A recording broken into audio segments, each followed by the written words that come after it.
My name is Frederico Fernandez. It's a pleasure that I'm here to open this conference. We're going to take you into a voyage into the retail and the future of retail. And if you think that the future of retail is now fully digital, I think that we're going to prove to you that that might not be the case. So we're going to challenge your perspective. We're going to challenge your mind with brilliant minds here present today. And we're going to try to educate you at the same time that you will try to educate us. So welcome to our event, and we will start with a small video. And after that, this is the Chief Innovation Officer of PLM. He's going to help us to shoot the video. And after that, we will bring our first guest, a brilliant mind in terms of marketing and bio-marketing.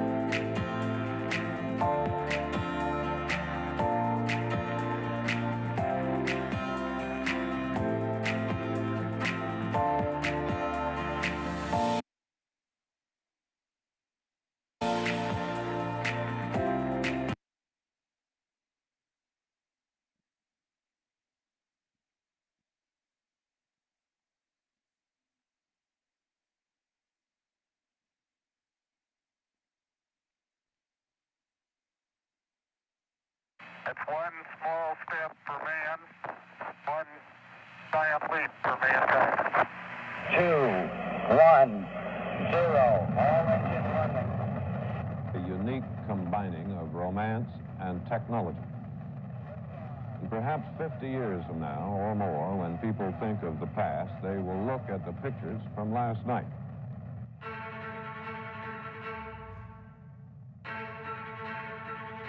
The journey into the future starts with a single step. Today, we take a step that will lead us to a more efficient, sustainable, and immersive retail experience. PLM Global, with over 44 years of experience in retail and technology, has partnered with SRTI, the base for the innovation ecosystem in Sharjah, to take the first step, the R&D Experience Studio. A space for technology, a space for innovation, a space for retail. By working within an innovative framework, we bring together academia, society, ecology, public, and private sectors to find more sustainable alternatives for retail, to work together and find new ways to reach out to consumers, to explore new paths toward building a relationship between brands and people, to transform stores into thoughtful, immersive, emotional experiences.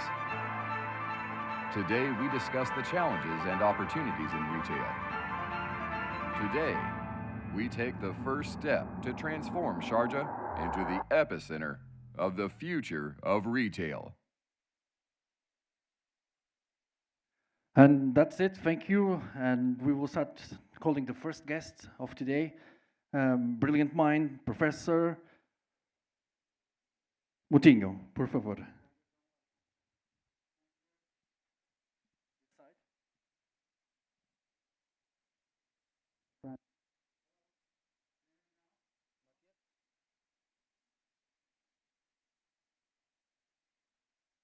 Okay, now you can hear me. Thank you so much. Thank you for the invitation. The owners of PLM are not here, but anyway. Now, can I take my jacket off, ladies? Do you mind if I take my jacket? Thank you. It's quite warm. No, it's okay. I'll leave it here. Thank you so much. I will go upstairs, but then I will talk downstairs with you just for a minute.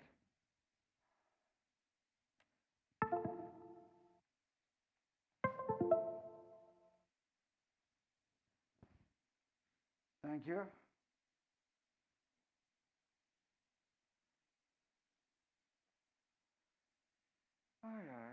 Okay. Okay.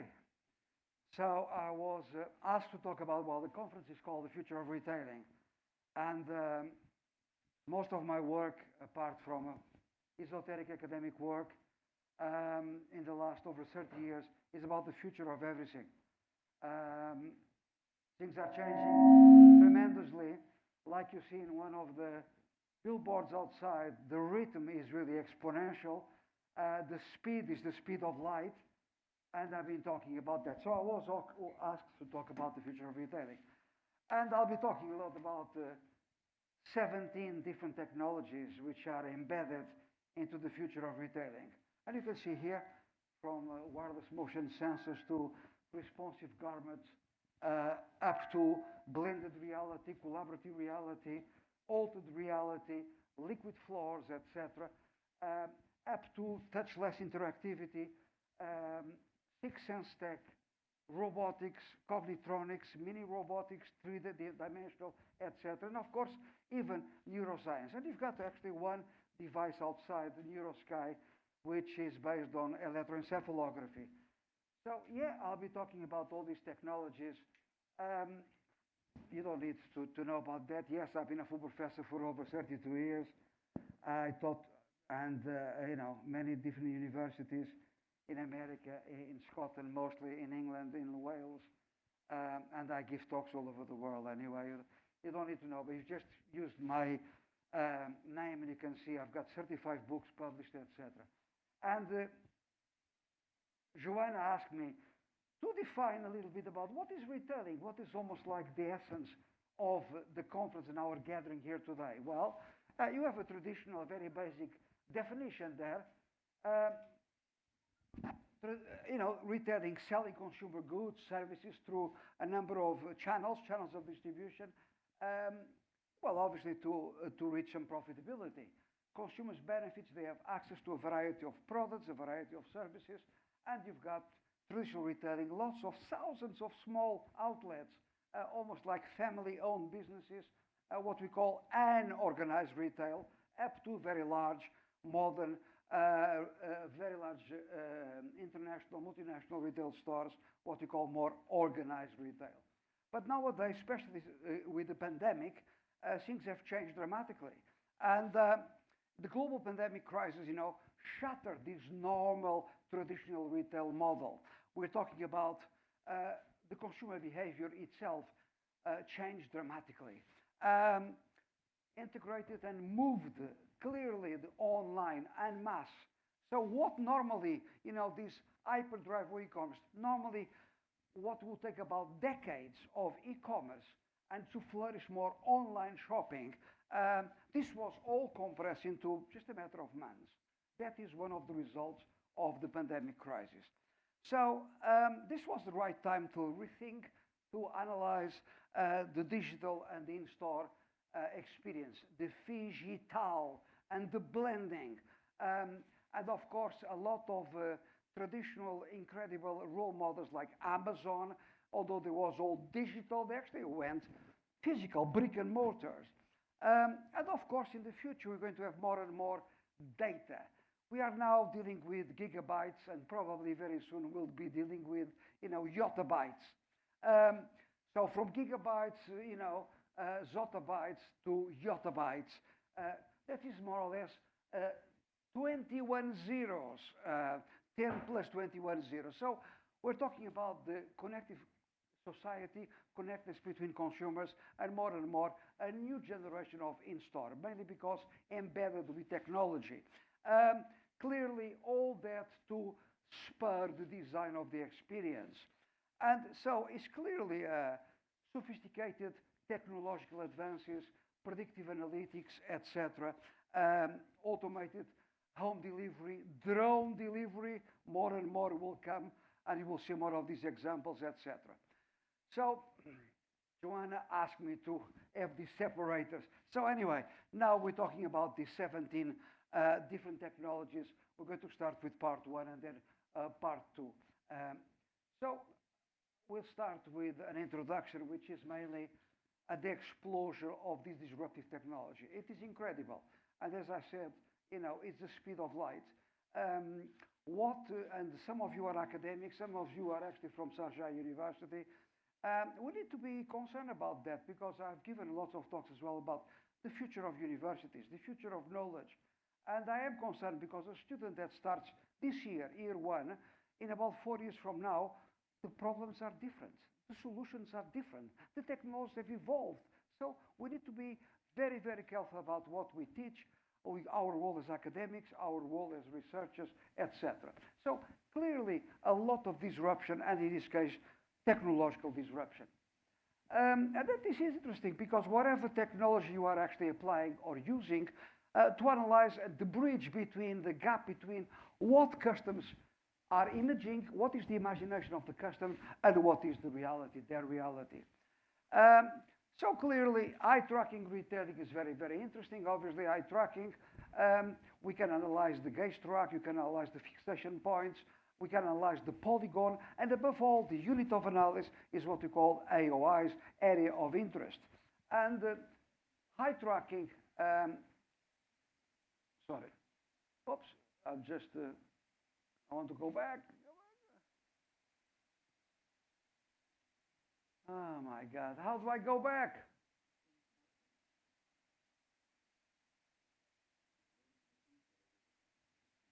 Federico, oh no, this is very sophisticated. Pointed. Go back, please.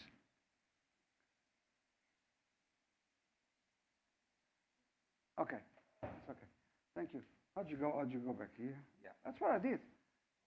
Okay, so in terms of this particular eye tracking, we are looking at the area of interest fundamentally, which is a polygon encompassing, including the attribute of interest within an image. We want to analyze the eye movements, where the eye stops. We want to analyze the fixation counts, the duration of those fixations, and also a kind of chronology, the chronological sequence of those fixations. We can have saccades if people are hesitating, looking at a particular product line on the retail shelf. We can have dilation of the pupils, people are excited, etc., for each of the AOAs. So we are analyzing all this gaze tracking mainly to come up with what we call an index of cognitive activity. And that is one of the most relevant inputs of and outputs of eye tracking. We can have facial coding again, PLM, you have a number of devices using facial coding. That is important because you have the triangle. Pedro, do you know how many muscles do you have? What we are analyzing in facial coding is the triangle between eyes and nose, this triangle. Do you know how many muscles you have there? Sorry? You got about 43 muscles, and that's what we are analyzing. It is micro expressions, facial coding, and that is very important, and you've got also examples outside. And of course, artificial intelligence. Artificial intelligence is an umbrella technology that is really changing the face of applications in the world, you know, through machine learning, deep learning, etc. So in terms of retailing and enhancing the retail experience, you know, has improved a lot with artificial intelligence, especially in terms of automation, personalization, and of course, efficiency. And of course, in the background, you can also have optimization of the stocks, inventory. Oh my God. The stocks, inventory, and the production as well, the production schedules. So the future of retailing in terms of the use of artificial intelligence is going to be enormous in terms of, as I told you, at the moment, this first stage, personalization, chatbox through natural language processing, not just processing, understanding, generation, you know, and of course, search. It's interesting that this year already, a survey by Business Insider said that the big retailers, most of the retailers, about 3/4 of those retailers want to use some kind of AI solution. So one of the major areas, apart from computer vision, etc., is NLP, natural language processing. So mainly to improve search results. So this process enables the computer to understand natural language, improves, of course, tags, tracks customer sentiment via social media, etc. And of course, what is behind the personalization role in terms of artificial is machine learning, learning and learning and learning, and incredible what the computer can do in terms of this learning. So chatbox is very interesting. I don't know how many of you do have a chatbox? Google, Alexa, Panasonic, no? No chat box? But you know what I mean. You know what is a chat box? I mean, I've been in Scotland all the time. I mean, I talk to my Alexa, and I ask things, etc. Some of my friends come on the room, and I say, okay, say hello to Peter. And they say, well, I don't know him. So it's very, very interesting what is inside the knowledge base of the chat box. But clearly, in terms of retailing, this interaction, this dialogue chat is building a program to converse with the consumer. And it also can improve the customer service, deal with the complaints, etc., engagement. And it's a lot of retailers are actually using this technology and using chatbox. Also, as you know, through the media, the issue about when you are actually using a chatbox, your conversation has been recorded. And there is an issue about privacy. There's an issue about ethics as well. So we need to be concerned about that privacy and also the use of that data. Also, the knowledge base can actually be biased, can give you advice in one direction when there is a number of directions. So the issue about AI verifiers, artificial intelligence verifiers, the issue about artificial integrity is paramount. So we're going to carry on, and of course, again, you have outside in the PLM studio an example of sensors, wireless motion sensors. This is very interesting because through this technology, MIT technology, mobile information technology, you can walk, and I'm actually, with your permission, of course, I will not do anything without your permission. I can know where you are sitting, you are eating, you are walking, and in fact, you can have actually a feedback button which gives me your impressions about something that you are exposed to. So wireless motion sensor, not very expensive, and will be good to be tracked around the store. What you have done outside by the company is actually a Typo Sensor Kit. So they can detect on, off, open, close, any movement can be used to analyze data automatically and the activities that consumers are doing in real time, and you can connect that with any computing device, etc., and to analyze the person's activity around the shop or around geotagging around up to 2-3 miles outside the perimeter of the shop. This is interesting because as well, this new technology, especially in terms of wearable tech, we are actually delving into the area of unfiltered emotion data. So these technologies can actually, especially biometric sensors, can actually provide to bring to the surface this unfiltered emotional data that consumers might be experiencing. And that will be very, very interesting.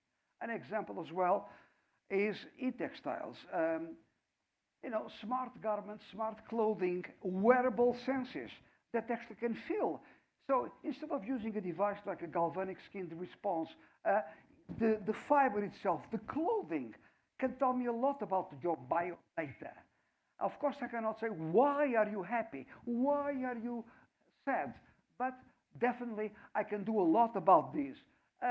Smart fabrics, we have small computers, electronics embedded in these smart fabrics.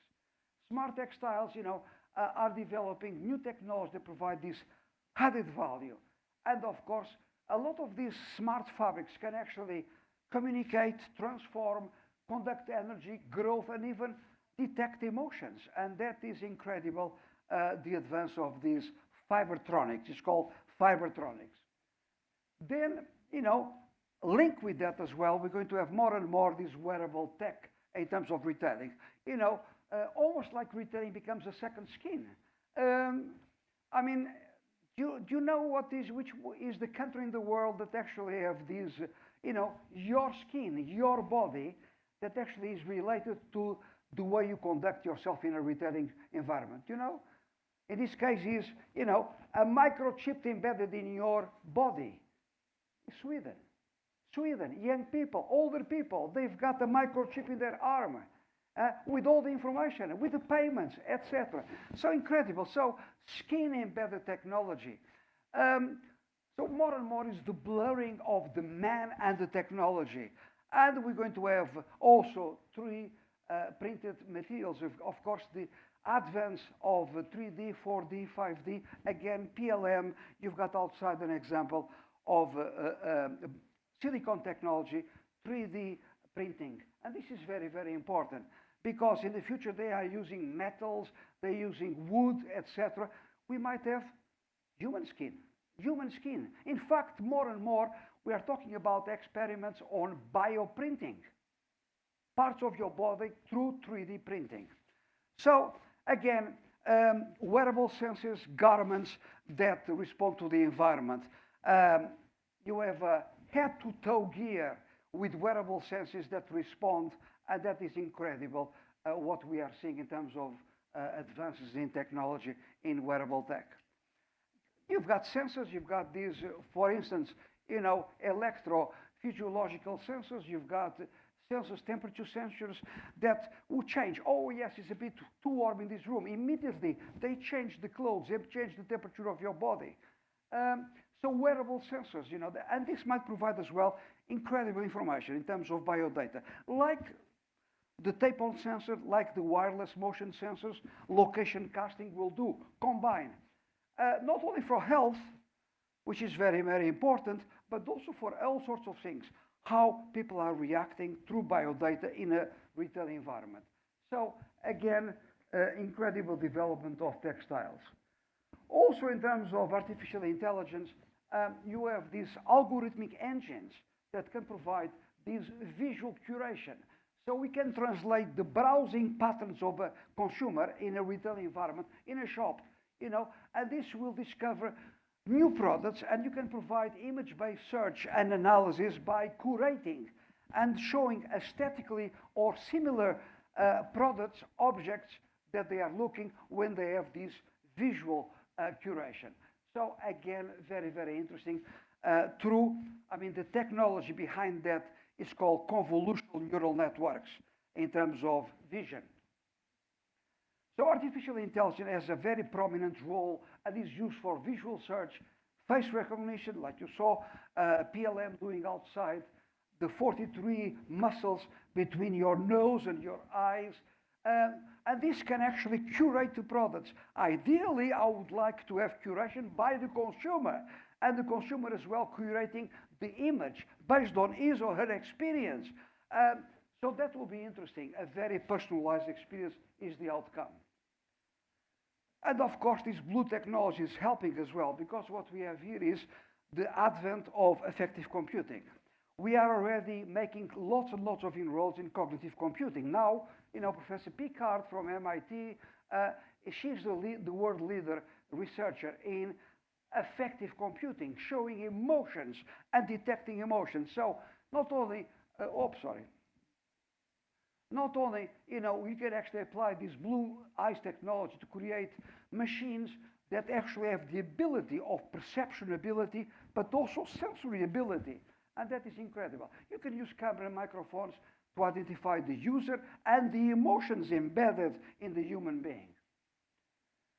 Blended reality, very, very interesting. Everybody talks about, augmented reality, virtual reality. There are so many which are less talked about, but will be very, very important developments in the future. One is called blended reality, which means you can blend your reality, which is mostly computer graphics with real-time images, but in this case, with the web, connected with the web. You can actually have, contact lenses linked with the web, or you can actually have with 3D printing. You can have collaborative reality, which is distributed a number of participants, a number of points, and that is called collaborative reality embedded in augmentation of your reality. And you can have altered reality as well all the time, based on, again, on a number of changes in the environment, etc. that you want. So clearly, many, many advances in the area of AR, augmented reality, virtual reality, etc. Also, PLM is very interesting. Of course, you see outside in terms of safety, but sensory tiles, liquid floors, all these are incredible because gives you a sensation about something well beyond the 5 senses of the human being. So again, liquid sensory floors could also be part of the store of the future. And, obviously I met Pedro 6 years ago in Shanghai and it travels around. I mean, they have actually in China a unit of the company, PLM. This is actually Hong Kong, a company developed this active mirror, which is actually based on virtual reality embedded. And for some parts of demonstrations, experience within the shop floor, very interesting. Empowers the digital experience in stores. This is especially for Joanna. Joanna likes all these, you know. So, as I told you, I brought you 17 technologies which are actually the future of retailing at the moment, because probably in about 2 or 3 years from now, things will change dramatically at the moment. And as I told you, as we are covering the ones that the company who are the hosts of this conference, having already, from facial coding, 3D printing, etc. This is the second part, is another 8 technologies that I'm going to talk about. Now is touchless. This is very, very interesting, because although I've been trying to relate to some of the phrases that are in the billboards of the company outside. The speed of light is an example, you know, the digital, etc. And there is also a sign that says, you know, oh yes, we do all these technologies, we are helping, but the most important thing is the human touch, is the interactivity between humans. And I agree. But my God, we are changing dramatically. Through touchless fingertip technology, haptic technology, we can feel, we can touch. Ultra haptics, mid-air. You know, a lot of the haptics are just the screens, but I actually can touch and feel mid-air. So although I realize and I agree that the human touch is the most important, but the technology is advancing. So touchless interactivity, incredible. Product development, and of course, touchless, you know, is the next frontier of interactivity. Interaction with digital content without any contact, thanks to, again, artificial intelligence, computer vision, convolutional neural networks. So computer vision is the camera with the brain, and relies on what we call tracking, shape recognition, multi-point interactivity. And it's incredible, because also provides what we call stereo vision, with accuracy, and the natural interactivity in terms of the users. But more than that is the haptics. I mean, I know a company, I consider probably the #1 company in the world in this area, which is a company in Finland called Senseg. And they are amazing, because haptics, as I told you, is the way you are able to perceive, to touch, to feel something when you touch a screen or a surface. And then ultra haptics, mid-air, without touching anything. This company, they actually use what we call pixels, not pixels, but pixels. So a tactile pixel embedded in technology. So you can feel, you can touch screens, simulations, the texture, if it is wet, if it is whatever. Sense as well, in terms of smell, through vibration and electrical fields. This company is a Swedish company, Senseg, and they are developing haptic screens. And also MIT, and this gentleman from India is actually an incredible researcher doing what we call 6 sense technology by using gestural technology. So you can have fingertip, you can have haptics, fingertip technology, but you can have also shapes in terms of gestures by human beings. It's called 6 sense technology. And of course, this is an area where I've done a lot of work for the last 13, 14 years, because of a group of my doctoral students in Taiwan, in Asia, and not many researchers using what we call utterance analysis. Now, you've got, for a number of years, what we call voice-speech analysis. Utterance is a sound that comes out of your mouth, okay? Any sound. You know, Chelsea or any club, Porto. Are you from Porto? Are you support of Porto? No, Aveiro. What was the company? Beira-Mar. Are you a supporter of Beira-Mar? Anyway, so any sound. Now that is very interesting, because we started 14 years ago with 5 human emotions, and now we're working with 12. And a lot of these emotions are intertwined. It must be one dominant emotion, but then traces of the way they speak. And you come up with a radar chart, and you'll see what are the emotions that are actually most relevant, or leading emotion and traces of other emotions. And then, of course, web virtual reality, connected. I mentioned it as an example of a next step of blended reality. So you are actually analyzing virtual reality and connected immediately with the web. We are also expecting very soon, not only in terms of semantic web, we're talking about tactile internet. Tactile internet. Again, we talk about haptics. Tactile. You are looking at something on the internet. You can actually feel the texture of whatever you want to buy, the pillow for your bed. So, web virtual reality retailing. We talk about heat maps. We're talking about really, I mean, in terms of, we spoke at the very beginning, eye tracking. But it is very easy to analyze the behavior and to track consumers on a website. But now retailers as well, they can actually analyze store traffic, data like dwell times, bounce rates. We lost the customer, repeat visits, in-store positioning by using heating maps technology. And a number of retailers are adopting this technology as well. And this is holographic. I mean, I quite like. Again, I gave last year 2 talks in South Korea. One was in Jeju Island, but another one was in Chobuk National University, which is about 2 hours south of Seoul. And they've got a lab on holographic technology, which is incredible. So to create holograms of products, holograms of Joanna appearing on the shop, So holographic is like a magical presentation. Medium, it's almost like creating theater, magic, when you are displaying products or messages. So clearly, I mean, they call it an attraction media, but I will go beyond that. And we can actually have a lot of product displays, but also reaction, interactivity, etc. And you've got a number of examples here, I mean, from garments, shoe industry, drinks, etc., retail displays based on holography. And towards the end, and now, of course, robotics. Robotics is very interesting. It is one of the first technologies that have been more or less adopted by companies in retailing. All sorts of robots. Again, I feel because I was with Pedro in Macau, and I went several times, and when I see these robots, the problem is that they speak in Mandarin. I try to interact with the robot, but they are all in Mandarin, so which is a bit frustrating.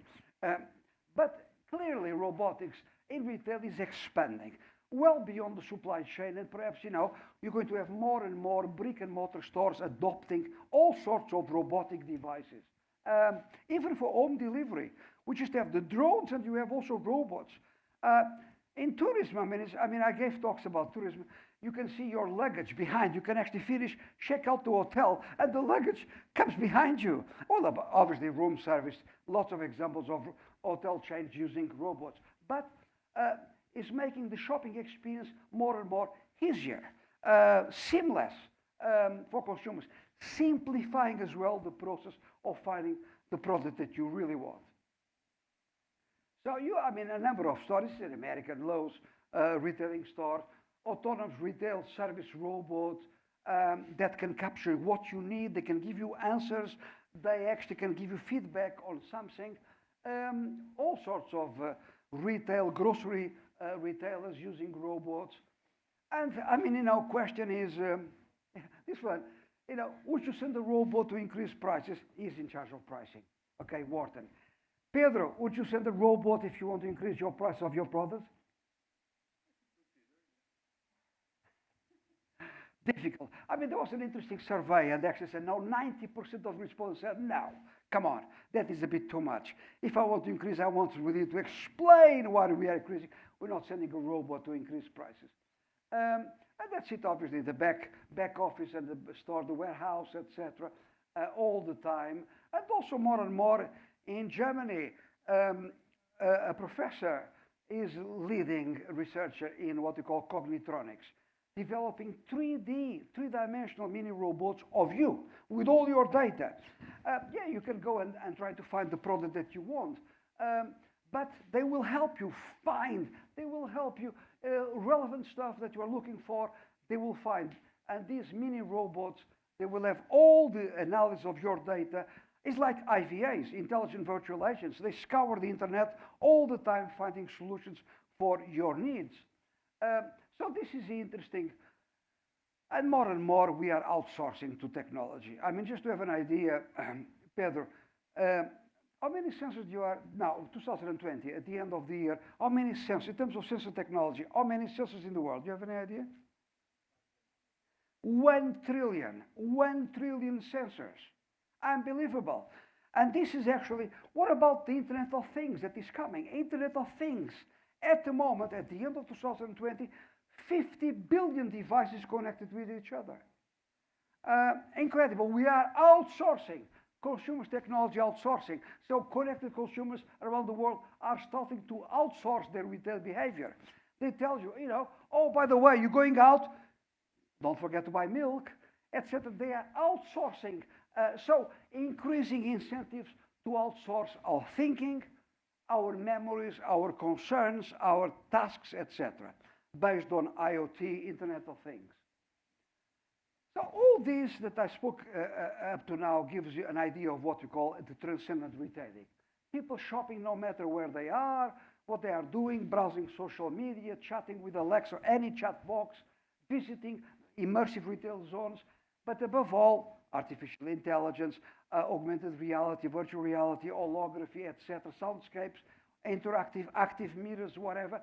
This intuitive retailing more and more is embedded with technology, even in your clothing, even in your skin, and that is really the way that we'll see in the future. Incredible. And neuroscience, again, I've been referring to a number of technologies displayed by the company PLM outside, facial coding, 3D printing, etc. Also, they have infrared spectroscopy, Neuroscience, in the stand outside.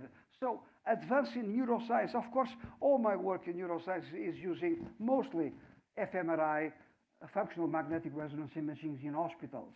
4.5 million euros or dollars machines that are there to save lives. They're not there to analyze studies about branding or about retailing. But de facto nowadays, you can buy for $40,000 a very good NIRS infrared spectroscopy, because one of the problems that I have when I put someone inside the machine in the hospital, apart from being the hospital environment, people are contrived. A lot of people are dropping off. But I cannot talk. They are inside 40 minutes. They've got a mirror. They've got buttons. Whereas if I bring one of these devices, I can talk to you. Here, I can talk to you. So there's no problem. There's no contrived environment. The problem is that I'm only analyzing the surface cortex, and not simultaneously, but one part of your brain at a time. So clearly, wearable halo-like piece of equipment like you'll find outside the Neuroscience in the PLM stand. You can interact with the surroundings, and also you can analyze a number of things. Interesting, because why people are reacting this part of the stores this way? Why is it the precuneus is lighting up, which is autobiographic memories? Why is it the paracingulate gyros, the social interaction with people? Why is it that, yes, physically speaking, the brain of a man is larger than the brain of a lady? But in terms of, for instance, memorization, hippocampus, all this part of the memorization, you are better than him. Okay? So incredible. We can analyze all that.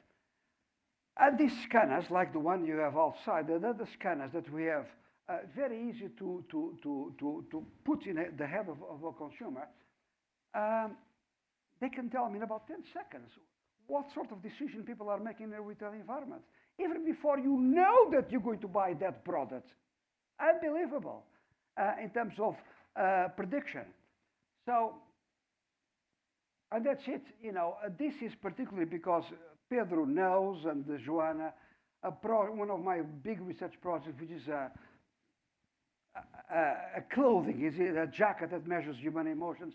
But The hood of the jacket was initially based on EE, electroencephalography. But nowadays, apart from biodata, apart from location casting, wireless motion sensors, facial coding, the voice element, uterine analysis, and eye tracking. But I was using EEG, but now I'm using this NIRSIT. This is actually Samsung's KAIST University in South Korea, who developed with the money. Samsung is funding the university. Incredible, incredible. As so good in terms of spatial accuracy, as good as a big 4.5 million machine in terms of fMRI. So that's it. And then, of course, Joanna asked me to do this final wrap-up. So I'm doing in very, very short, just one word. Eye tracking, better technology coming on stream all the time. I'm using now, the most one is, I don't know, there is a company in Sweden called Tobii. That's probably the best one. And the glasses of Tobii for eye tracking are not expensive and they're extremely accurate. Sensors, increased application, I just told you at the moment, we're talking about 1 trillion sensor technology in the world, wearables, all sort of wearable tech. I'm not talking about gadgets. I'm not talking about Fitbits or that. I'm talking about more and more wearable sensors. So clearly, again, lots of innovations. Artificial intelligence, and will be an umbrella technology for many, many applications, machine learning, deep learning, neural networks, etc. Computer vision, lots of things. Chatbox, yes, retailing, they are becoming more and more advanced. Better knowledge base, hopefully better in terms of bias as well. But again, I'm concerned about the recording device and the privacy. Augmented reality, virtual reality, a plethora of applications, as I told you, blended reality, altered reality, mixed reality, everything. Facial coding is again, and again, PLM is using a lot this technology. Slow at the start, but I see that in terms of management, in terms of retailing, it is worthwhile in terms of results for companies. Haptics, fingertip, holography, huge developments. There is a latent consumer interest, again, on these technologies. Robotics, cobots, human and robots working side by side. Again, the prices are tumbling down. The access to this technology is becoming easier and easier. High demand, versatile uses. And finally, neuroscience, more and more based on mainly electroencephalography, not fMRI, not MRI, not PET, EEG, and infrared spectroscopy, FNIRS. And that's it. We are really delving into a root of altered realities through all the application of all these technologies in retailing. And that's it, last channel, with the pandemic, look at that. Even the cat has to wait, social distancing, and the slope, which was more or less a slope, now with 2020, look at that, how the slide has been transformed. Anyway, thank you so much.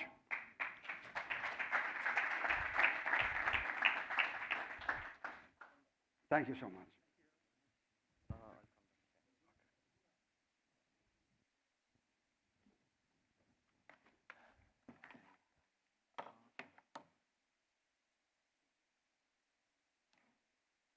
Thank you so much, Professor Luís Moutinho, for this very dynamic presentation. I was specifically impressed by the wearable sensors and thinking that we're going to use information under our skin, but this is the way the future goes.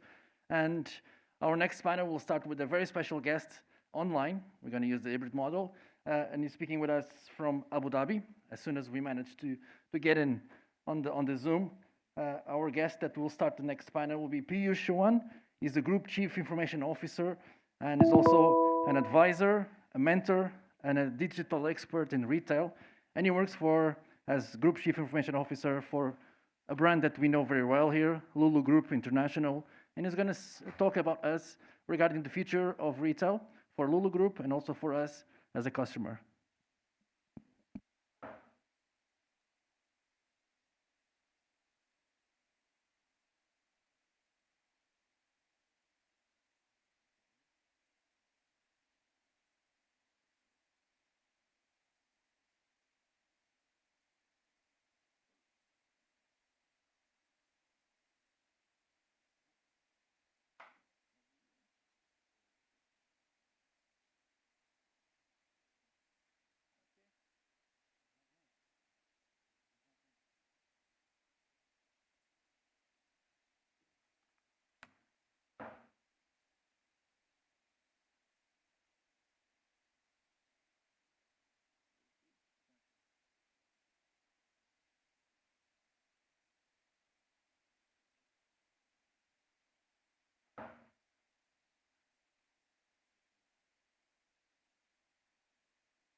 Okay, let's give a few minutes for him to connect. He was just here 1 minute ago. I don't know if anyone has a question to Professor Luis Moutinho regarding retail.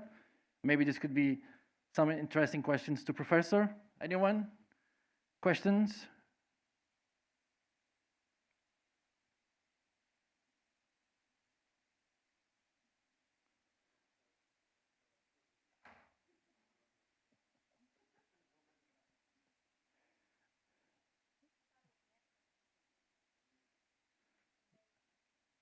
Very good.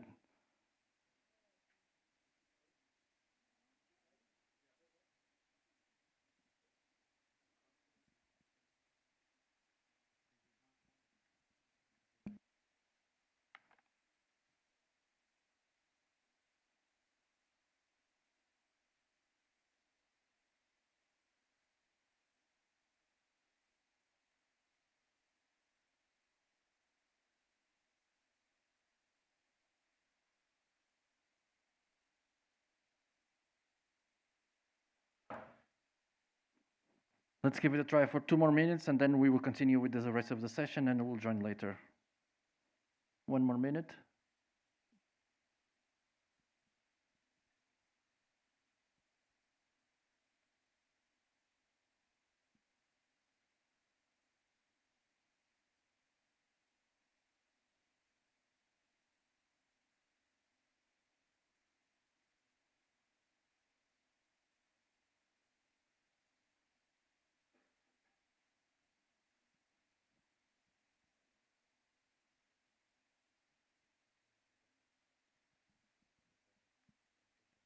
Yeah, let's continue with the rest of the session. Piyush will come in. We need to forward for an amazing panel regarding retail, and for an amazing panel, we have a super moderator. We have Amin Al-Zarouni. Amin Al-Zarouni is backed by a rich career in which he has been committed in addressing digital challenges and helping organizations achieving outstanding commercial value throughout developing their technological infrastructure, enhancing their performance and productivity. He also helps to support the digital transformation of companies. Amin Al-Zarouni is the CEO of the Sahab Smart Solutions, the leading digital solutions provider in the Emirates of Sharjah. Amin is also a member of the High Committee for Digital Transformation in Sharjah and the Advisory Committee of the College of Engineering of the American University of Sharjah. It's a great pleasure to receive you on stage to moderate this amazing panel ahead. Please bear with me if our digital guest comes in between, but we will solve it out. Thank you very much. Thank you for coming. Thank you so much. It's actually very overwhelming to speak after the professor. He covered all the points. I'm actually very thankful that I will not be speaking about technology as well, because I cannot top that up. It's very, very difficult. I would jump immediately to the topic just for the sake of time. I would also invite the speakers to stage, Mr. Mohammed Hilal, founder and CEO of Mohammed Hilal Group, as well as Mr. Pedro Baptista, head of own products and partnership at Wharton. Please join me on the stage. I guess I'll take the seat.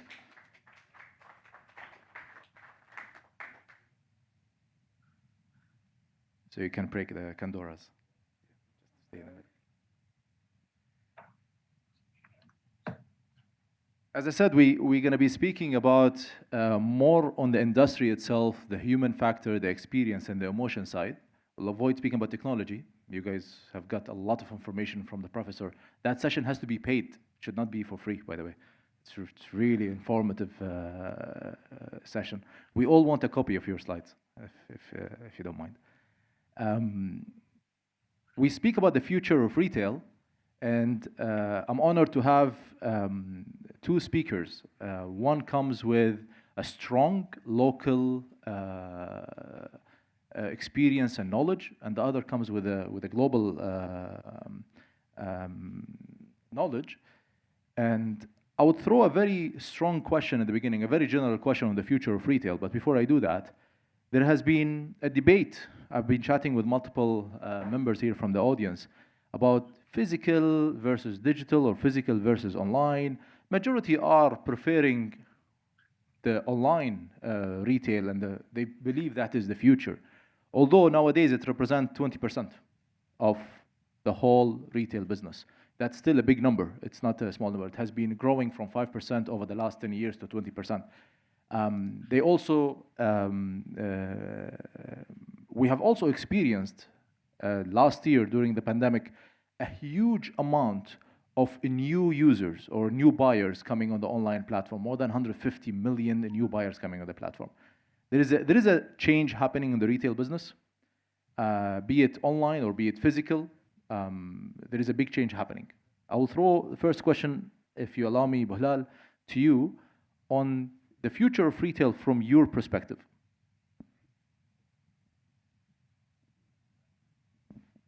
Assalamu alaikum.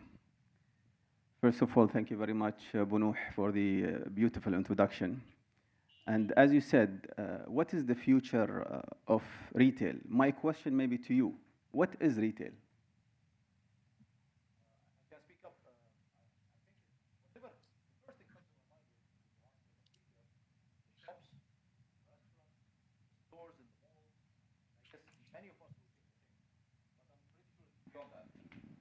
Do we agree in that principle?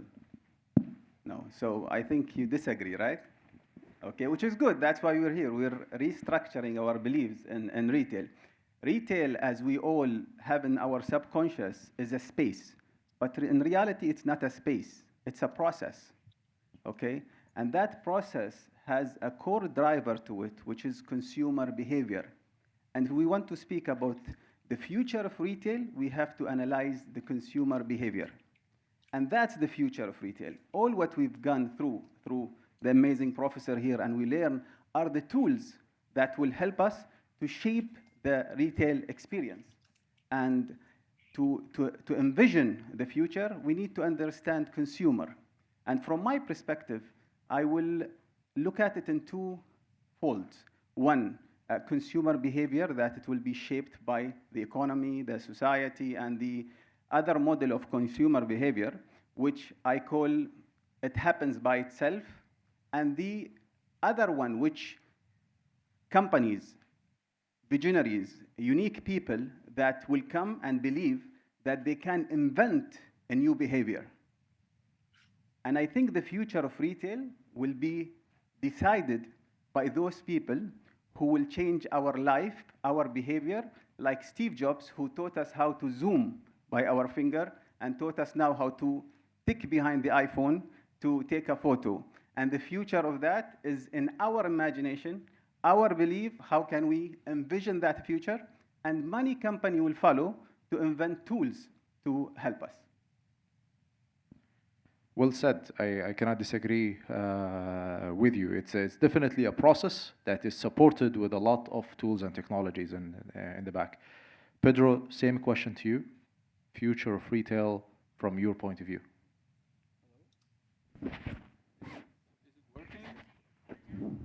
Is it working? Yes. Well, I think my colleague just said it all. So honestly, I don't have much to add, and it's a pity. But actually, I think you pretty much preempted much of what I wanted to say. Yes. I think there's one major question you need to ask yourself, is what's in it for me? So every time you enter a store, every time you enter a shopping journey, anytime you think that you might want to purchase something or you might adopt a different behavior, I think you have to start with what's in it for me. Because technology is there to provide solutions, but there's a lot of offline stuff. There's a lot of human touch. There are a lot of other solutions that may bring you exactly what you want, the benefits you want. So what's in it for me? I think it's a major piece of advice for anyone who is about to start a business. Now, the second piece of advice I would add is take care of your shoppers because they will take care of you. Now, this would be a second step to this statement. Is once you understand what people are looking for, and therefore you can use a lot of technology to assess what they actually want, what are the benefits for them, because I can see why a sensor in my skin that helps me assessing my health status, I can see how that helps. But I can also see some side effects of wearing such devices. Now, there might be other solutions that are more suitable for me, and therefore, as a shopper, those are the solutions I will prefer. So I think it's great to be in the Emirates these days. Pedro was kind enough to tour me around the area, and I could see that maybe every 5-10 miles, I could see different environments, different people. I could see stores being customized. I could see people addressing the shoppers in a different way, and I think this is also a big part of what retailing is about. It's about addressing the shoppers when and where they are receptive, taking care of shoppers as they will take care of you. Gentlemen, we see a huge dynamic change in this industry. In the past, the retail shops, if we speak about the shops specifically, they were the gatekeepers. They were the front end. They controlled the experience and they controlled the emotion with their shoppers and with their customers. The dynamic change that's happening now, we see other industries interfering in the value chain. Manufacturers are actually interacting directly with consumers. We see new players coming into the game, the likes of Amazon, the likes of Noon, even in the food industry, the likes of transportation, Kareem and Talabat, etc. They are doing the last mile and they are focusing on enhancing the customer experience. With this dynamic change, how do you maintain, or how does these retailers or big companies can maintain that competitive advantage? I would leave it to Bahlal, you want to start, or Pedro, you want to start? You want to go first? Well, I can take this one. Well, despite the fact that now I'm a retailer, I used to be a manufacturer for the last 20 years. So trust me, I know a little bit about being a manufacturer.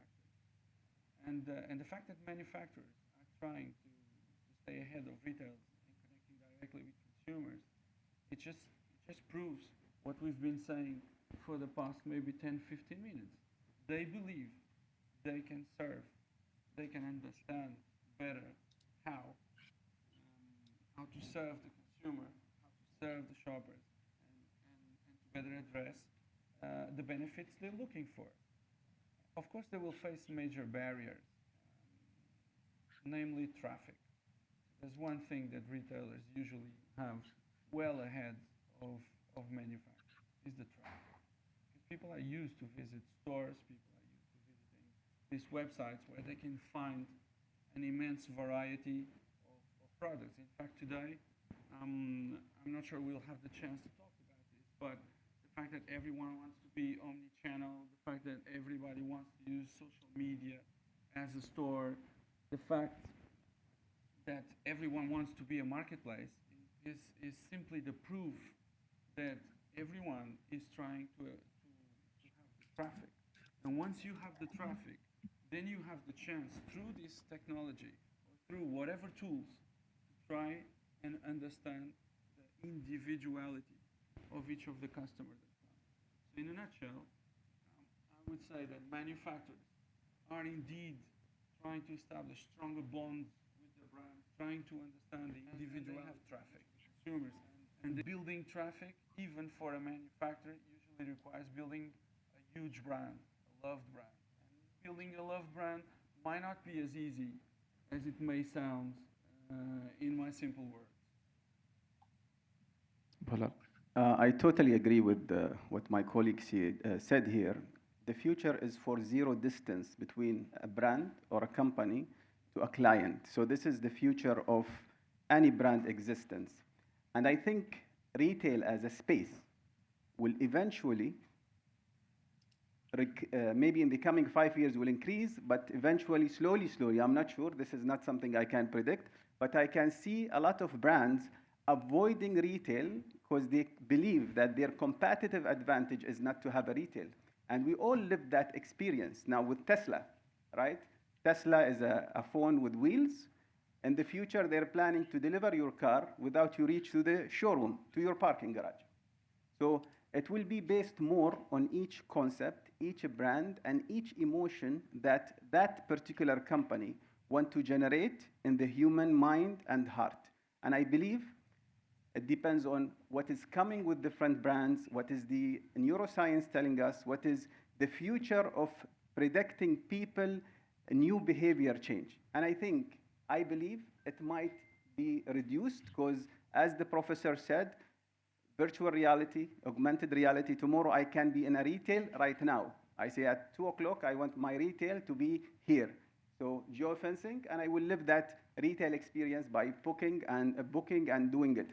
There is something very interesting the professor said, that it is touchless. Today it is touchless, but by the time it's invented, our body and our brain will feel that touch without touching it. Our feeling will give us, I'm feeling it now. You know, I'm talking about it, but I'm feeling it. By that time, without touching, you will start feeling that touchless feeling. You will feel beyond, because usually feeling is part of its imagination as well. It's what to disrupt it. Because there where you will create your own niche. Because in marketing, there are already segmentation created and it's already there. But what is your uniqueness in using this tool in segmentation? So from our end, we believe take segmentation, disrupt it, bring a new segment with the new behavior for those segments you want them to learn, gain, and follow you. It is very important, but as we know, disruption is the new norm.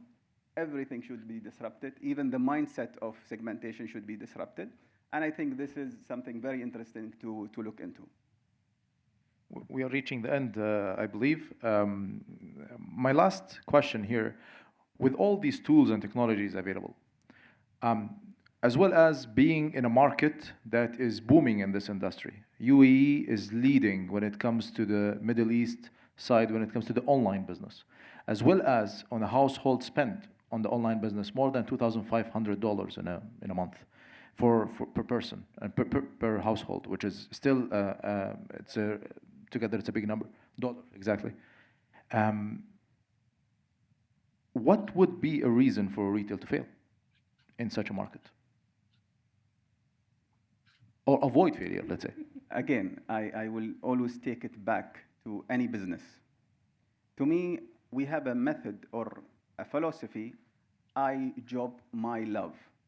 So in principle, I bring something I love and I make it a job.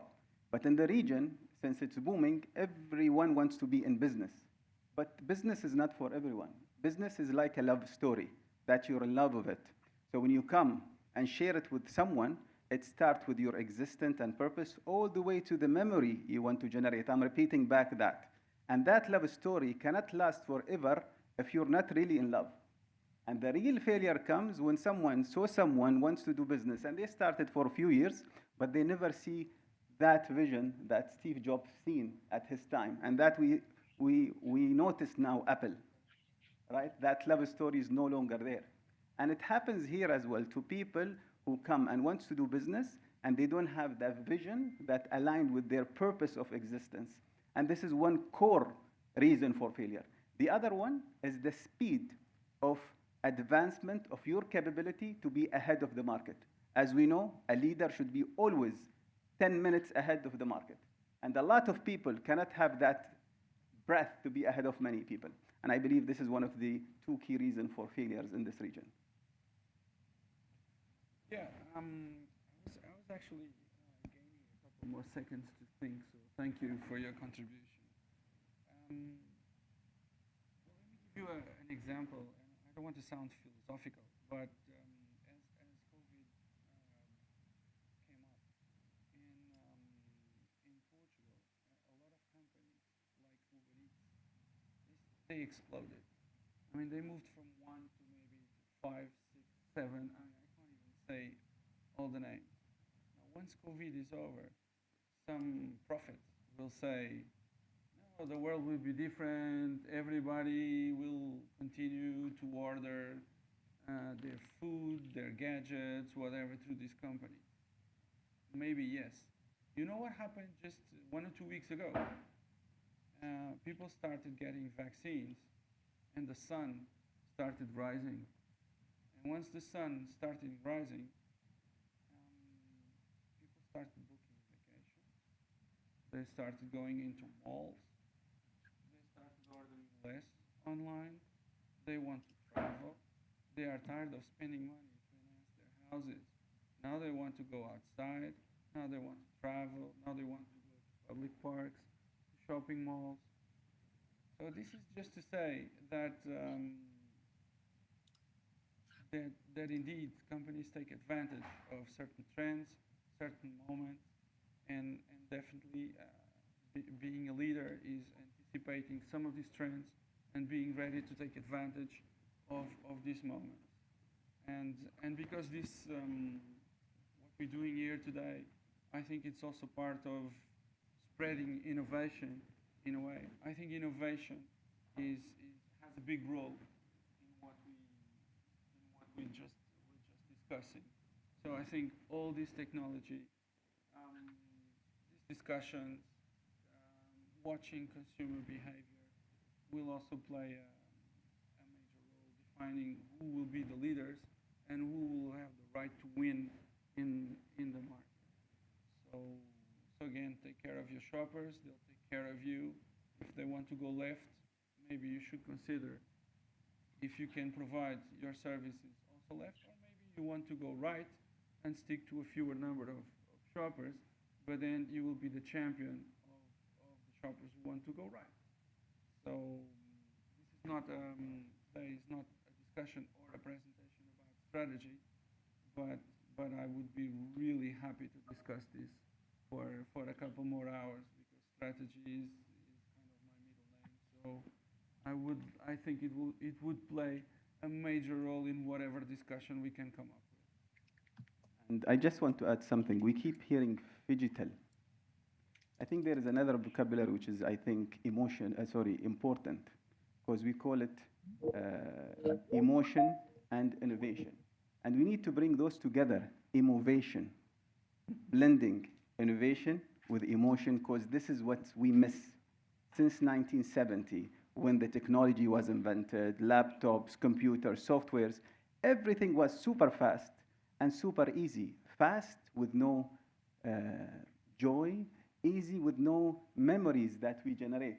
So it's important for us to start feeling more and make sure that we make our brain aware of a new feeling that we want to obtain. Like ask yourself every day, what is that new feeling I gain today? And then you will find the world happier, better, more joyful, and all those tools will be good enough for your life. That's innovation, huh? Gentlemen, you basically gave the final words that I wanted to say. This industry has to continuously innovate rather than just being ready. And I guess what's just giving credit to what PLM is doing by having this R&D unit here as part of this SRTI Park is to make sure that this innovation continues. I'd like to thank you so much. We are running out of time. I hope that this session was fruitful to the audience. And thanks again for also avoiding to speak about technology because the professor really touched into a lot of topics. Thank you so much, and stay in touch. Thank you. Thank you. We have a question before Mr. Pigush come in. First ladies. You know, it's interesting. We go to the mall a lot just to get out, and you see so many people and no one's buying. And you take your stores, for example. Why do people go into your stores? Because they can smell, they can feel. So what I'm saying is do you think that the malls and I think everyone's going to stay online shopping, but do you think that the malls are going to be mostly for entertainment, so that the stores have to really come up with innovations so that they entertain people to go out, and then people will go back home and shop online? From my perspective, I think we've seen how malls are been shaping from like hundreds of years all the way to let's say, today's malls. I think in the future, the mall, maybe, I'm not sure, it's never 100%, but I believe malls will change to become more dynamic, easier, low cost, and more entertaining, and less for heavy buyers. Maybe big brands will still exist to bring you that experience or no, but it's impossible to predict what will happen tomorrow. We never predicted the coronavirus, which really changed us a lot. But it's, again, going back to his core strategy, it's based on how you will be persistent enough to keep that change management all the way to the end. I feel a lot of people going to reduce their spend on big malls. I feel retailer now, not all of them, but trying to reduce their cost. Your retail experience will be just experiential. As the professor said, you will be getting your clothes home. We receive home our clothes now. You get it, try whatever you like, you keep what you don't like, send back. So we see a trend which is evident that this requirement will reduce and more entertainment will be into the malls. And it depends on the country, by the way. Some countries where the weather is nice, you don't see the malls you see here. Where these countries you see it's hot in in summer, so you have a big mall with AC and all these things. And this is from my perspective. If you allow me, just a quick comment. One of the things I was going to share today is a well-known concept called consumer journey. Now, the consumer journey is all about the moment that someone moves from being just a regular consumer and becomes a shopper because he engages into a buying process, or he wants to go to a buying process. Now, research online, purchase offline, or the other way around, I don't know today because everyone talks about being omnichannel. I think it's a major thing.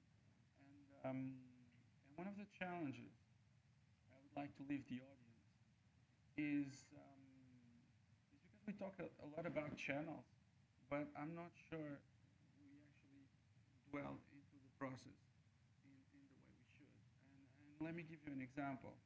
When someone is entering your website and is checking for the availability of your products, now wouldn't it be nice to know if that person is assessing for the first time, or if it's like the third or fourth time he's assessing? Wouldn't it be nice to know if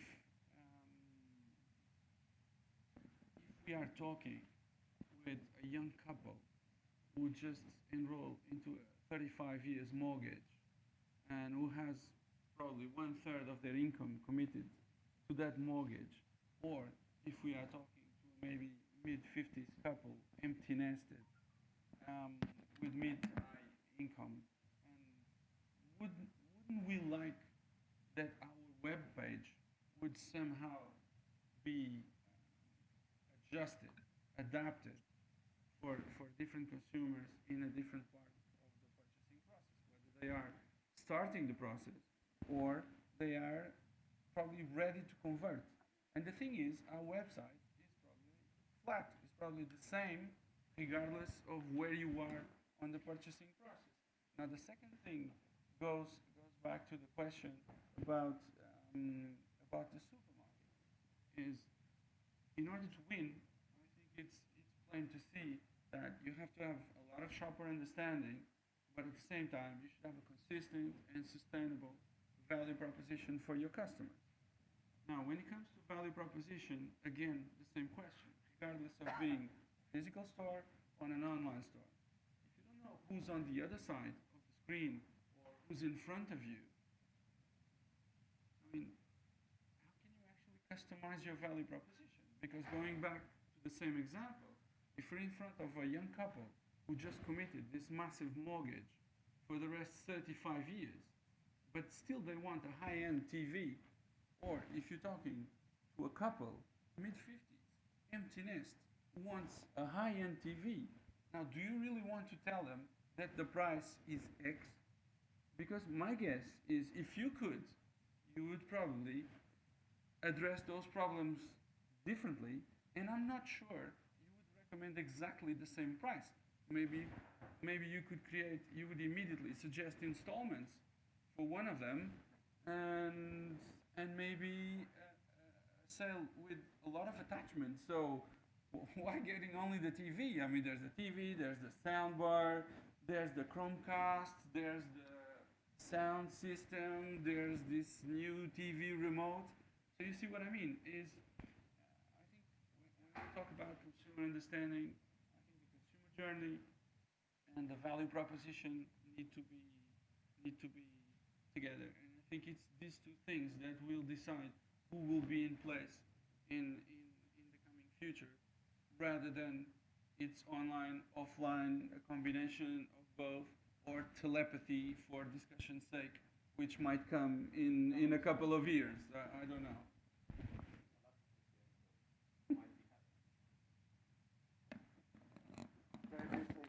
Well done, panel. I enjoyed. Thank you so much for the nice comments, Mohammed and Amin. Just one is about, because obviously Mohammed quite likes this proto-science that is neuroscience, less than 20 years old, and you keep referring about the brain and all that. I can just give you another example, which I've not included in my 17 technologies. It's called transcending screens, which is based on thought control computing. Your brain can actually change the screen. You can. And a final note of disruption, because you're talking about segmentation. Segmentation is more or less dead. Now, if you're talking about as a group of segmentation, I'm just now giving a talk for, by the way, Kotler is 90 years old tomorrow. And I'm going to give another talk for the World Marketing Summit. And apart from the things I'm going to talk about, they asked me, would you like to touch about, after Generation Z, Alpha Generation, and COVID generation? Now, if you're talking about a group of people, me, boomer, or eco-boomers, or Generation Z, or millennials, you can talk about segmentation. But more and more at the individual level, Mohammed is multidimensional, is chaotic, is non-linear. You cannot give him a label in terms of a segment, because it changes all the time. And that is what this note of disruption. Beware of people are changing. But well done, panel. Very good. Thank you. Thank you very much. So we're gonna end with the end note keynote by Mr. Piyush Chauhan. I think that you can hear us. Yes, I can hear you. Fantastic. So go ahead and welcome to the future of retail. Thank you, gentlemen. Thank you. Thank you so much. I hope everybody is able to hear me well there. We can hear you well and see you well, and your presentation is on. Perfect. Thank you. That was a really interesting panel discussion. I kind of thoroughly enjoyed the points which were being talked about. I believe that those are some real great words of wisdom which were kind of talked about. And what I will try to do is, maybe there is a lot of some amount of repetition in the presentation that I have made, because some of the things that I see were kind of reverberating as part of the panel which was talking. In the kind of 5 to 7 minutes, I'll not take too much time, but in the 5 to 7 minutes that I have, I'll kind of give you a bird's eye view of what I see the retail industry is going through.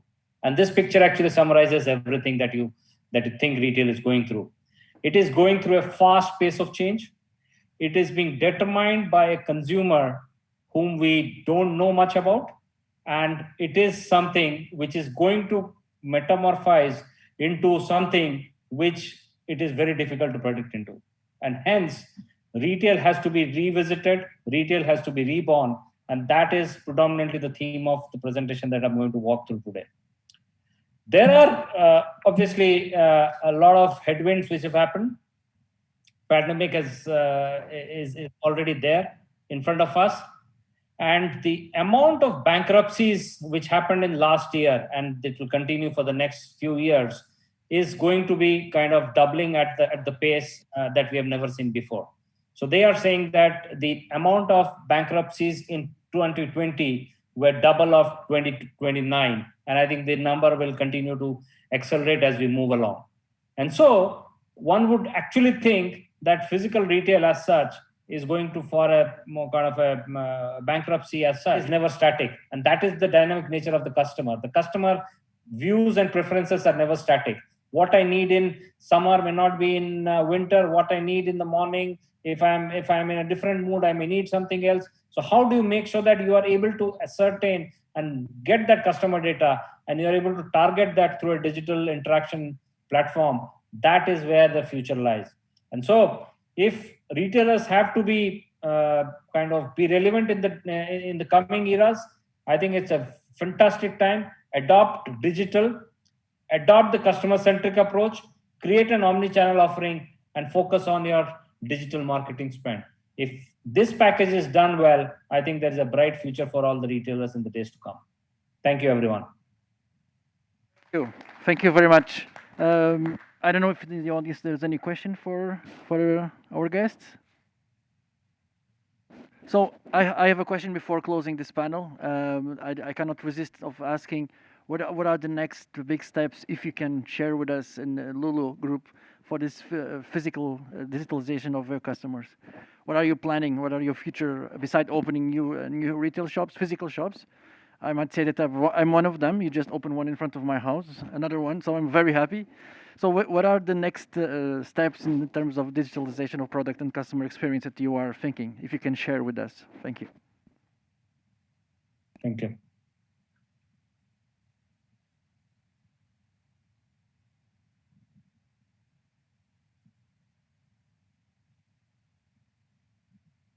Piyush, we had a question. Can you hear us? Yes. Yeah. So what do you think, if you can share with us, what do you think that are the next moves from Lulu Group in terms of digitalization and omni-channel presence, if you can share? I may not be able to speak anything specific, but obviously as a group direction, what we are doing is we believe that we have a strong presence in all the geographies of the GCC region. And we have almost 1 million customers shopping with us. Our predominant direction that we are taking is how can we understand the customer better? I think that is the journey that we are moving on. We are investing heavily in building customer data platforms, which will help us drive our offerings. So obviously, we would say that we were a bit late in the so-called e-commerce space. But we believe that with this omni-channel approach, rather than having a pure digital-only approach, but with a more omni-channel approach and understanding the customer better, we'll be able to transform the whole business to a more omni-channel business in the coming years. Fantastic. Thank you very much, Piyush, for your presence here. And we close like this, the gold key, this feature of retail from PLM. I see you next time, hopefully physically. Thank you. Thank you. Thank you. Okay, ladies and gentlemen, I think it's all. We close our first edition, Chapter 1 of the Future of Retail. Thank you very much to everybody that was present here. It was a pleasure here. Hope that we can had this time to teach you something. We also leave here with some amazing challenges. Thank you very much.